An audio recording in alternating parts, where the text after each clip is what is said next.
Y Radio or its employees or affiliates. Any questions or comments should be directed to those show hosts. Thank you for choosing W4CY Radio.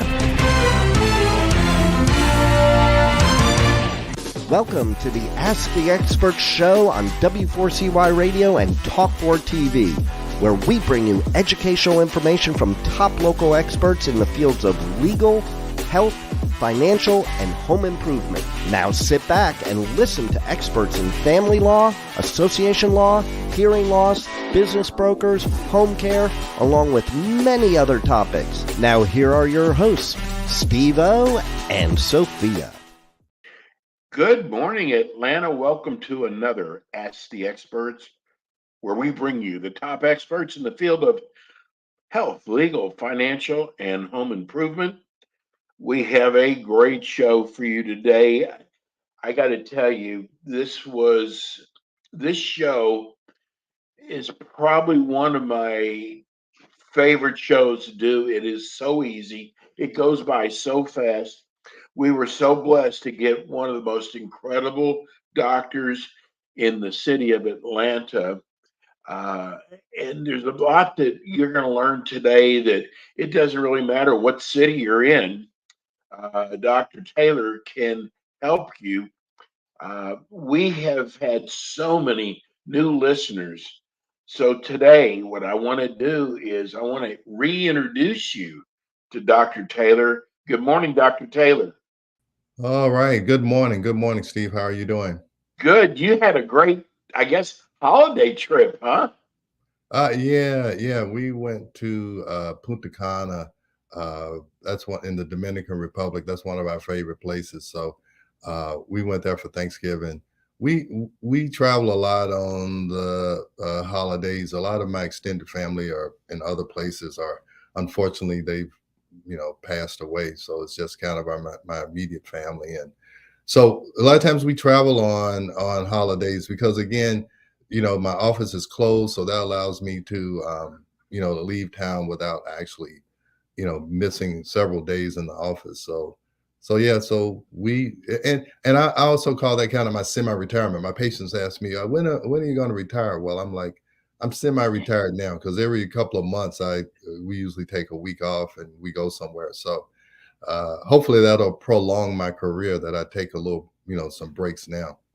Well, for those of you who are watching on the screen right now, on TV screen, Dr. Taylor looks like he's in his early 40s. So he walks the walk, I guess you could say. Yeah. Well, yeah, I'm trying to do what I can to, you have to practice what you preach.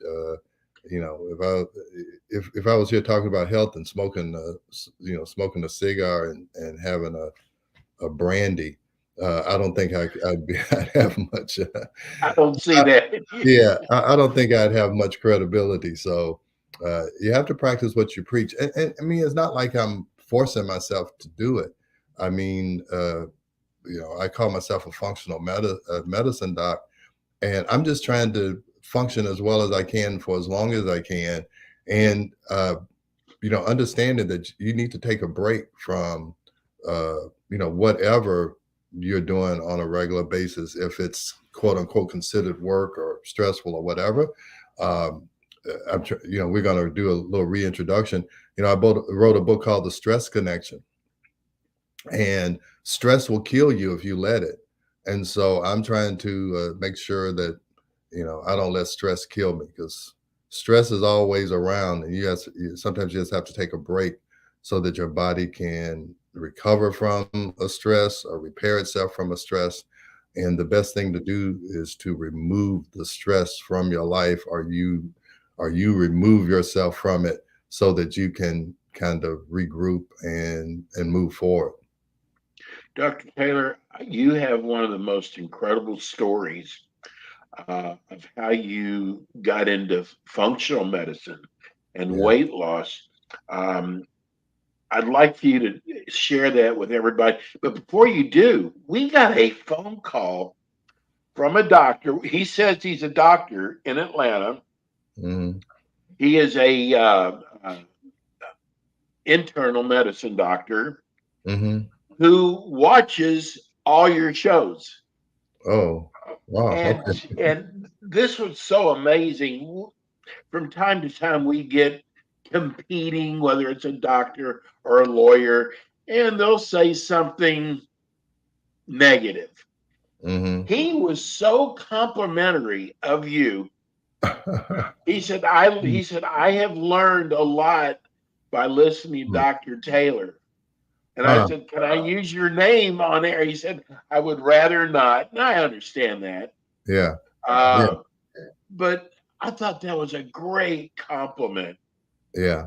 Well, you know, I spent about 10 years of my life traveling around speaking at functional medicine conferences or conferences that were trying to introduce people to functional medicine.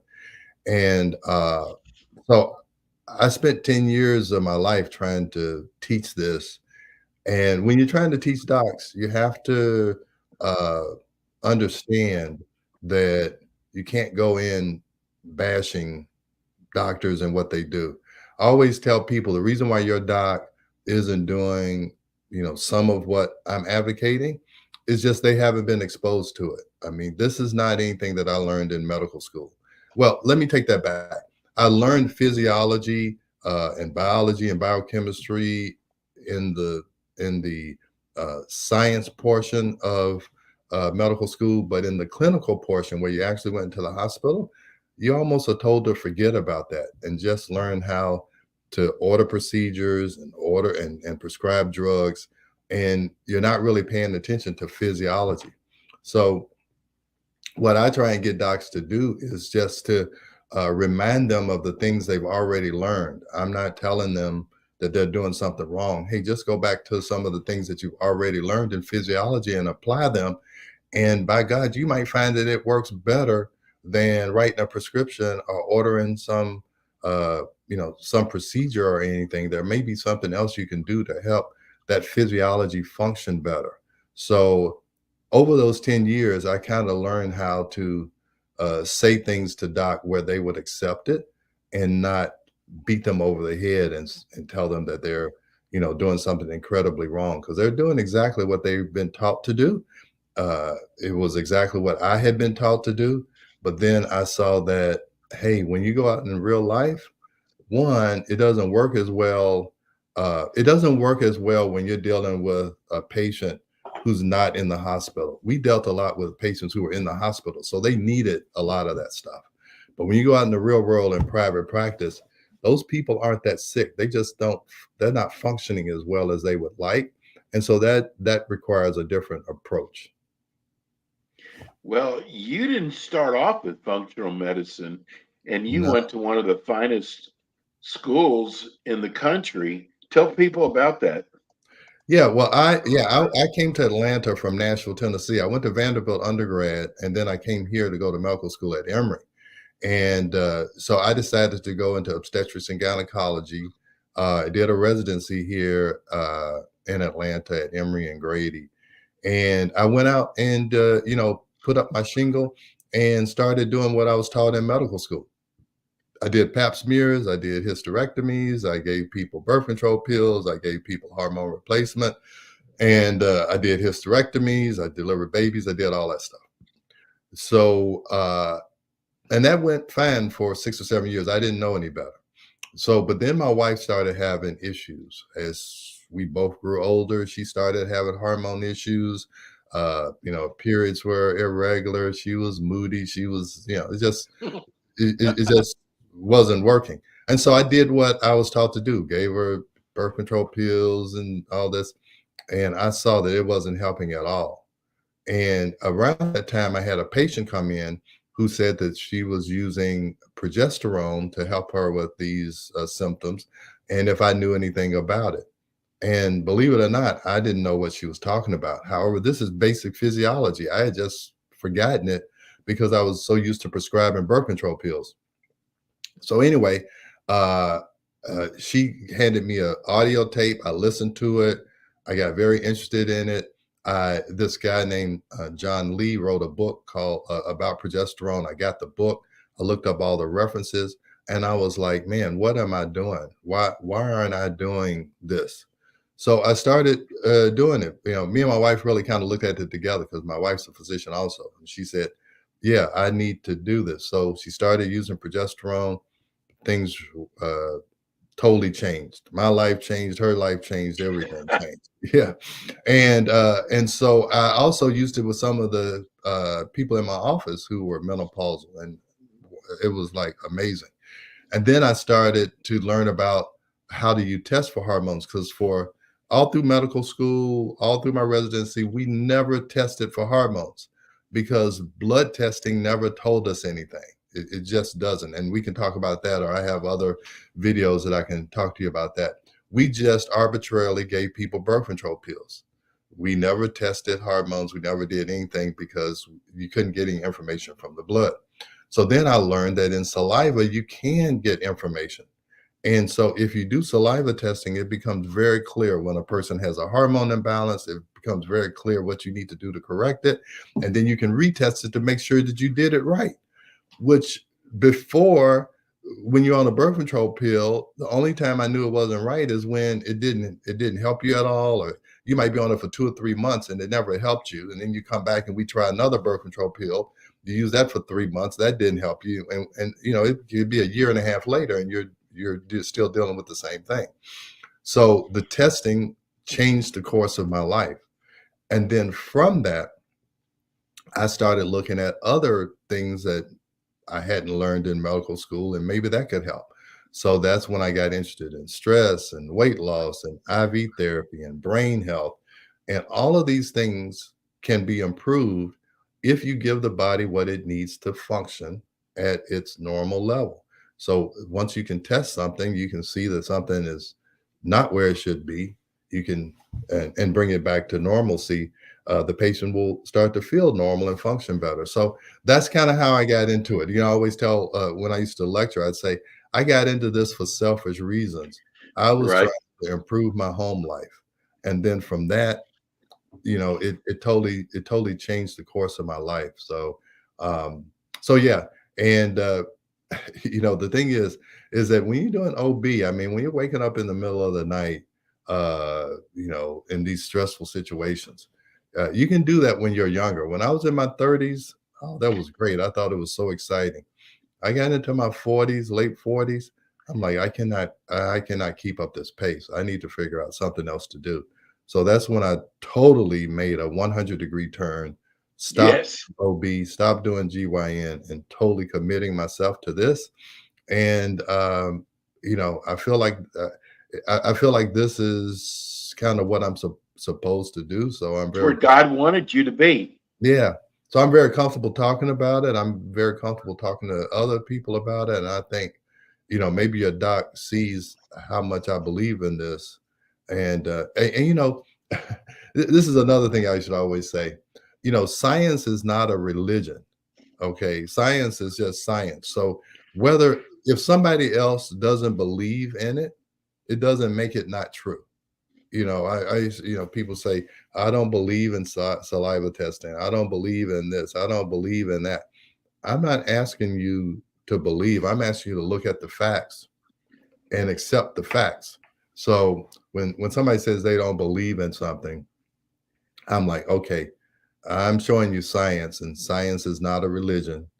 It doesn't require you to have some blind belief. You can actually look at and like I say, I can show you saliva testing, show you blood testing, and you can see that, wow, this is really telling me something, and this is telling me nothing.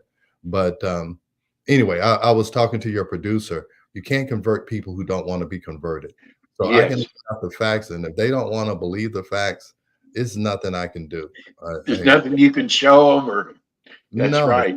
and I've learned that can take some stress out of your life too, when you're not trying to convince somebody who refused to be convinced. And I don't want to get political, but in our political climate, that's how it is. The facts don't mean anything. It's whatever side you're on it, and nobody's going to tell you any different. And sometimes medicine is like that.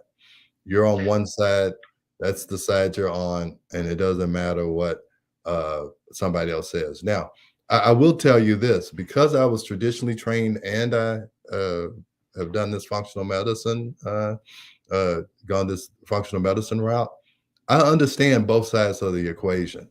Okay. And I tell my patients, hey, look, I'm not anti-traditional medicine. I'm trying to help traditional medicine work for you, because some people, they need high blood pressure medicine, they need all this stuff, but there's Right. other things you can do. You can lose weight, you can do these other things, and you may need less medication, and you might not even need the medication. So I don't bash doctors. I don't say that this guy doesn't know what he's doing. He's doing what he was taught to do. And it's just like if I'm a cardiologist and you're a gastroenterologist, I don't really understand everything about your specialty. And in functional medicine, that's the same way. So I tell patients, don't ask your traditional doc if what I'm doing is okay. They don't understand it. All I'm concerned about, does the patient understand what we're trying to do? But you don't have to get that approved by your internal medicine doc, so to speak. You just need to be convinced that this is the right thing for you to do. And it doesn't have to be signed with a stamp of approval of a doctor who's not in this specialty. Dr. Taylor, I tell you, when I think about you, I think about, for some reason, I don't know why, but GNC comes in my mind. And you go in there and you go, I need to lose weight. And they don't go into any history or physical. They say, okay, try this pill here. Try this.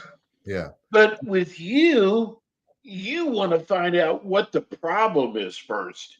Yeah. So that you know how to treat it. You don't just throw a pill at somebody. Right. And you got to understand, GNC is a business. They're in the business of selling supplements. Yes.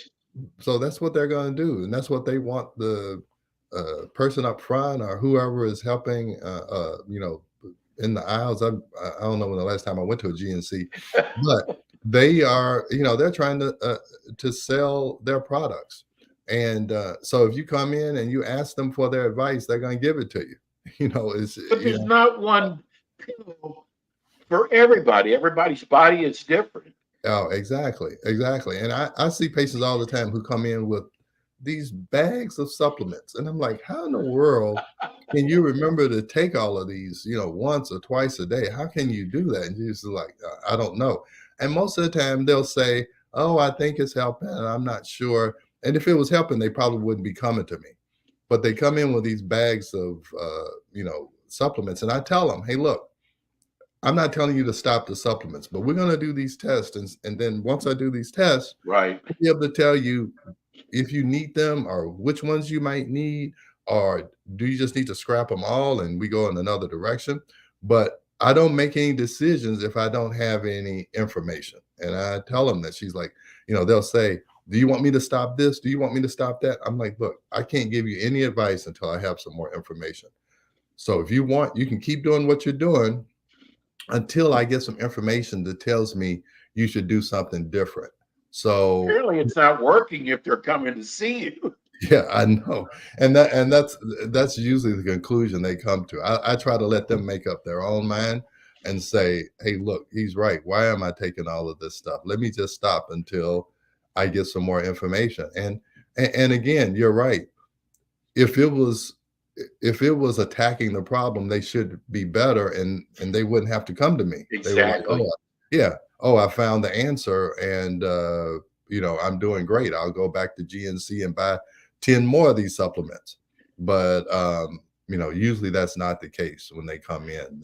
Dr. Taylor, I love the way you describe yourself. You go, if you got a broken leg, you're not the man for them. Yeah. If you got a broken leg, you got chest pain, you got hit by a car, do not call me. I have it in my office policy. Hey, I don't handle emergencies. I did 15 years of being woken up in the middle of the night and running to the hospital. And so yeah, don't call me if you've got an emergency. Now, after you go to the emergency room and they tell you what's wrong or what's not wrong, then you can come to me, and then I'll say, okay, you don't have an emergency, so maybe you have a functional problem. So let's look in that direction.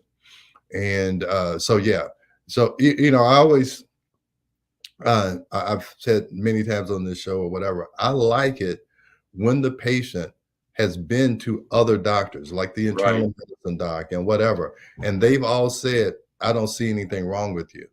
What they're really saying is you have not met the criteria of an actual disease yet. It's like for someone to have diabetes, they have to have a fasting blood sugar of greater than 100. So if you have a fasting blood sugar of 98, they're going to say, oh, you're fine. But if it's 100, they're going to say you have diabetes. I'm saying if you see that fasting glucose goes from 70 to 80, that's when you start doing something and say, hey, look, we need to make sure that this doesn't get any worse. So that's the difference with the way I look at things and way your internal medicine doc is going to look at it. You have to cross that line of disease, but the functional medicine line is a lot further back or whatever. We would do something a lot earlier when we see that you're heading toward some direction. So so that's the difference. I have all these sayings is that the doctor keeps telling you that you're not sick, and you keep telling the doctor that you don't feel well. Yes. And there's a big gap between being sick and being well. Okay, so the doctor is right. You're not sick. You have not crossed that line of disease. And the patient is right. It's saying, I'm not as well as I used to be. So those are my patients. If you've crossed the line to disease, then yeah, you need to go to the internal medicine doc or whoever. But if you have not crossed that line and everybody keeps saying that you're fine and you know that you're not, then those are my kind of patients. I got to tell you, I know that I swear to you, I'm not trying to get into religion, but I know you're a spiritual person. I am a believer. I'm a spiritual person, and I look at what God has done in your life. I mean, to go from an OBGYN having a successful practice and moving it over into a completely different area, an area that are going to save lives, literally save lives, because you deal in stress, and you just said stress can kill. Yeah. Oh, stress And I can think it's amazing what God has done in your life. Well, let me tell you, you say I had a successful OBGYN practice, and I did. I did maybe financially or whatever, but it was stressful, and I had grown to be unhappy doing it because it was wearing me Were you down. burnt out? Yeah, I mean, yeah, it was, well, I was burned out from that, and at the same time, I was burned out from that. I was trying to learn about functional medicine so I could go in this direction. We were writing a book. I was trying to travel and do all these things while I was making that transition. So yeah, it burned me out. I'll tell you, what I'm doing now, I'm 10 times happier doing this. And I know you are. I see that I can do this long term where, and I'll tell you what really got me thinking about doing something else is two of my, well, not contemporaries. They were maybe like 9, 10 years older than me. And they were doing OBGYN. And both of them passed away in their early 60s. And I would see them, kind of lumbering along on labor and delivery. You could tell that they were worn out and tired and whatever. And they end up passing away in now what I consider to be very young in their 60s. And I was like, man, I'm not going to be doing that when I'm 60 years old. I'm just not. Okay. I'm not going to let this profession kill me like I think it killed them. And I'm not saying, it just wore them down to a point where Right. they actually passed away. And I'm like, I'm not going to do that. And so that's when I really started saying, I need to find something better to do. And I don't know how much time we have. I'll tell you, anybody who's trying to think about a life change or a profession change. There's a book by Bob Buford called Halftime. And that book says that, hey, most people, the first 20 years of their professional career, whatever it is, I don't care if it's business or media or whatever, they are really trying to become successful. But then they said the second half of your life, like that second 20 years, people are looking for significance. They want to do something significant. They're tired of chasing whatever success is, and they want to do something significant. And that hit me, hit home, like what you're saying now. Excuse me. I feel like I'm doing something significant. And yes, I totally agree. yeah, and the success, uh, the success will come if you're feeling like you're doing something that's making a significant difference in somebody's life. And so reading that book, because you're like, how can you make that big of a change? And if you think about it, there's a lot of people, especially in this day and age, nobody stays at a company for 30, 40 years and gets a gold watch and a retirement. They say that the average time that somebody stays in a job or in a particular company is like 7 years. That's like the max. And people move around. So people are making life changes all the time. But that Halftime book is saying, it's like, oh, wow, that's what I'm looking for. I'm trying to look for something that makes me feel significant. How do they get that book, Dr. Taylor? Oh, yeah. It's still in it's still on Amazon, but I probably read that book 15, 20 years ago. And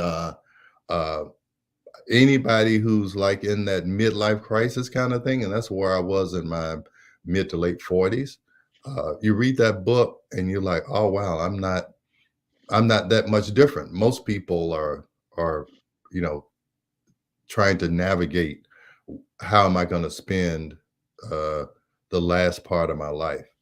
And so yeah, that's a great book for anybody to read. You said stress kills, and I understand that. And I think the next show we do should be on stress, but just like the quick version, how do you get rid of stress? Because Dr. Taylor, I think with the economy the way it is, what's going on in the world, I think people are more stressed out than ever before. Oh, I agree. There's no doubt about it. I mean, so again, this is my little stress formula.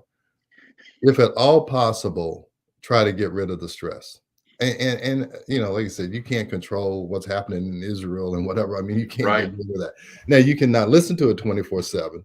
That can help, but you try to get rid of the stress. And I'm talking about a stressful job, a stressful relationship, a stressful hobby that you're doing. I don't know. Okay, so you try to get rid of the stress if you can.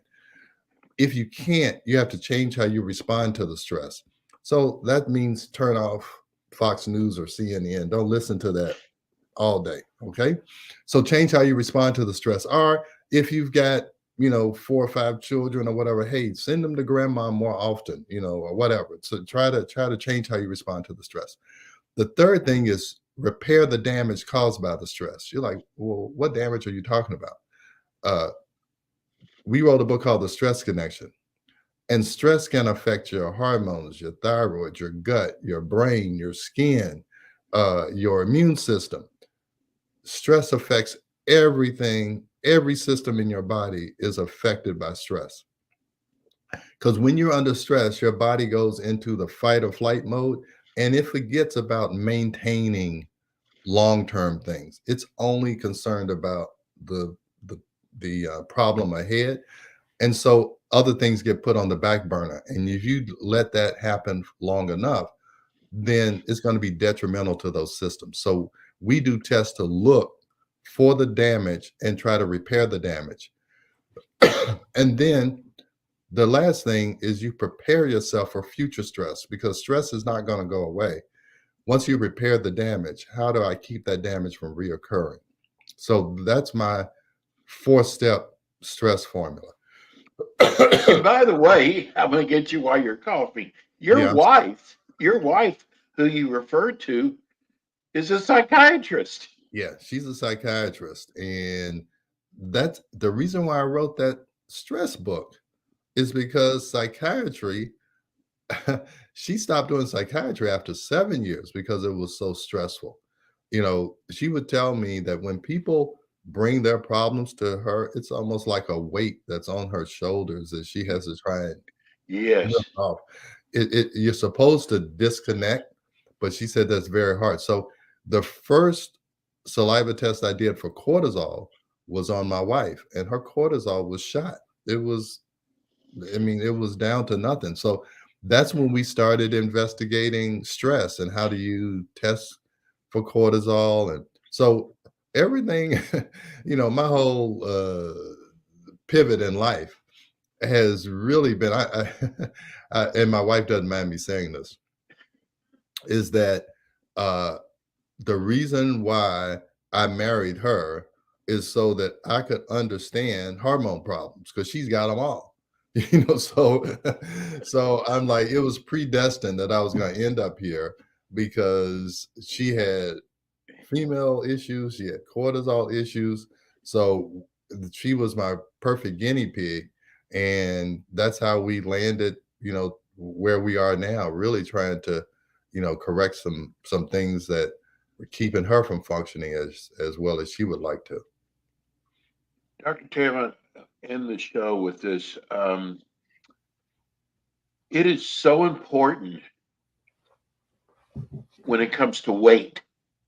Mm-hmm. I personally never realized how much your health depends on weight. Yeah. I don't know why you know why it's like that, but I mean, I didn't know my blood pressure was high because you don't really feel high blood pressure. Yeah. So Yeah. I didn't know my blood pressure was high. That Yeah. led to sleep apnea. Yeah. That led to kidneys. I mean, weight has so much to do with your health. Yeah. And if you don't know you have a problem, because like me, I didn't go to a doctor every year Yeah. for a physical. Mhm. It really does a number on your body. Yeah. But Yeah. you have what I love about what you do is if something doesn't work, you've got so many other ways to treat. And I do mean treat your patients. Yeah. Yeah. That's the great thing about it is, yeah, I have other tools in my toolbox, and I'm always trying to add other tools. And to be honest with you, a lot of the things that I am doing now, it was first introduced to me by a patient. A patient will come and say, "Do you know anything about this?"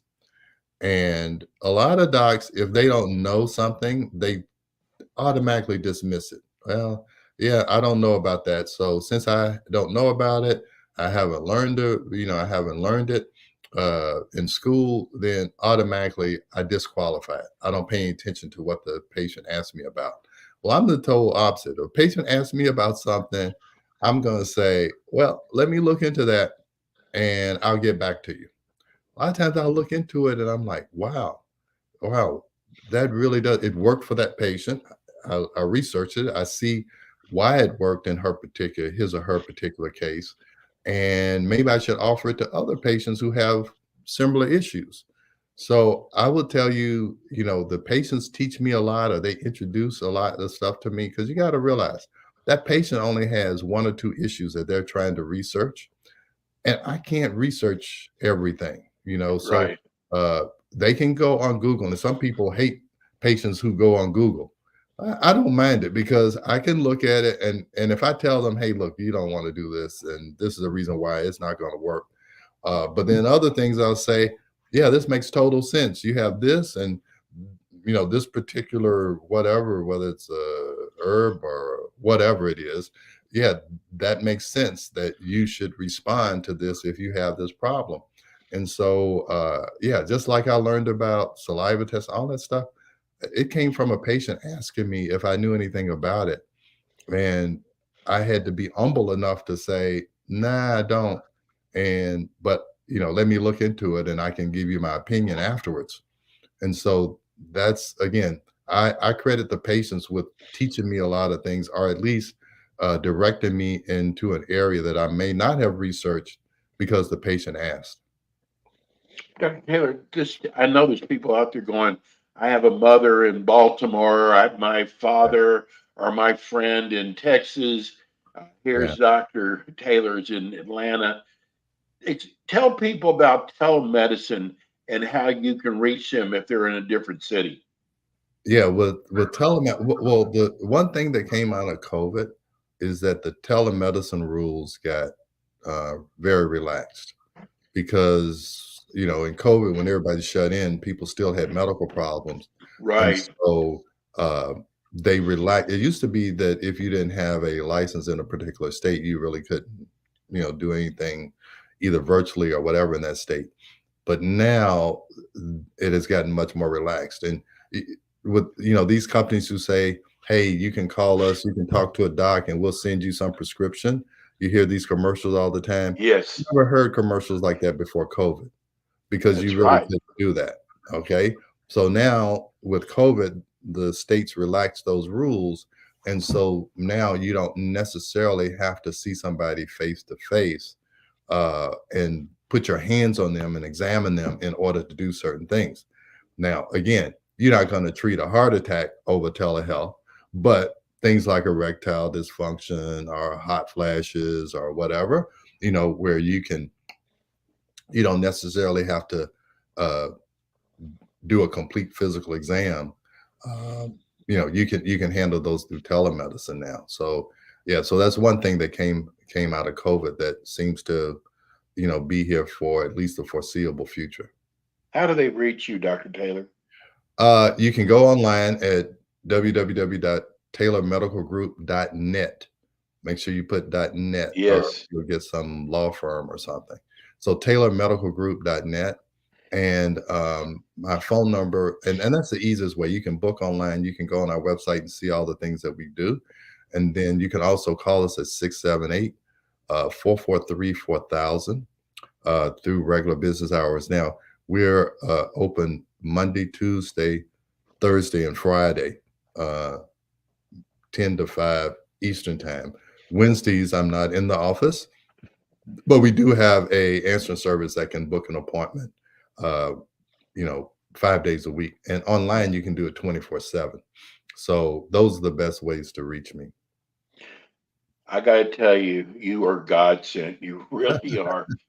Taylor, we love having you on. Dr. Taylor's with us every month. And for those of you out in the Los Angeles area, Dr. Taylor will be starting with us next month in the Los Angeles area. Taylor, have a wonderful Christmas. You too. We love you, bro. All right. Thank you. See you Thanks soon. for the opportunity. All right. Dr. Taylor. Merry Christmas. Wow, everybody. that was, I love having him on. It is, whether it's weight loss or stress, anti-aging, Dr. Taylor's the best. We even kept him on a little bit longer today. That's it for us today. We'll be back with you again next week with more Ask the Experts. Thank you, Rebel. Thanks for tuning in today to the Ask the Expert show on W4CY Radio and Talk4 TV. Tune in next week and every week to hear more from our experts on personal injury, insurance, air condition repairs, estate planning, Medicare, and many other topics in the areas of legal, health, financial, and home improvement. See you next week.